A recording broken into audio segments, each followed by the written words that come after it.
Indian society of western ഓസ്ട്രേലിയയുടെ ആഭിമുഖ്യത്തിൽ Indian സ്വാതന്ത്ര്യ ദിനാഘോഷത്തിന്റെ ഭാഗമായി പെർത്തിൽ ഓഗസ്റ്റ് 11 ഞായറാഴ്ച തേജോ ഇന്ത്യ ഡേ പരേഡ് സംഘടിപ്പിച്ചു. ഓസ്ട്രേലിയൻ ഡിഫൻസ് ഫോഴ്സിന്റെ ബാൻഡ് സംഘം തേജോ ഇന്ത്യ പരേഡിന്റെ മാറ്റുകൂട്ടി. നാനാത്വത്തിൽ ഏകത്വം എന്ന ഇന്ത്യയുടെ മുഖമുദ്ര വിളിച്ചോതുന്ന പ്രൗഢഗംഭീരമായ ചടങ്ങിനാണ് ഓഗസ്റ്റ് 11 സാക്ഷ്യം വഹിച്ചത്.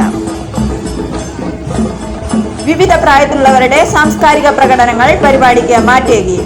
ഇന്ത്യ ഓസ്ട്രേലിയ രാഷ്ട്രങ്ങൾക്കിടയിലുള്ള ശക്തമായ ബന്ധവും ഇന്ത്യയുടെ സാംസ്കാരിക വൈവിധ്യവും വിളിച്ചോതുന്നതായിരുന്നു ഓഗസ്റ്റ് 11 നടന്ന പരേഡ്. ഇന്ത്യ എന്ന മതേതര രാഷ്ട്രത്തിന്റെ ഐക്യവും സംസ്കാര പാരമ്പര്യവും വരും തലമുറകളിലേക്കും പകർന്നു കൊടുക്കുവാൻ സജ്ജമാണ് തങ്ങളെന്ന് വിളിച്ചോതുന്നതായിരുന്നു പരേഡിൽ അണിനിരുന്ന ആയിരക്കണക്കിന് വരുന്ന ജനങ്ങൾ.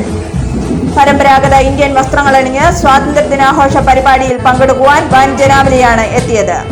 ഇന്ത്യയുടെ ആത്മാവിനെ തൊട്ടറിയുന്നതിനായി വാദ്യഘോഷങ്ങളുടെ അകമ്പടിയോടെ 1000ഓളം വരുന്ന ഇന്ത്യൻ ഓസ്ട്രേലിയക്കാർ അണിനിരുന്ന റാലിയുടെ സമാപനം സുപ്രീം കോടതി ഗാർഡൻസിലായിരുന്നു.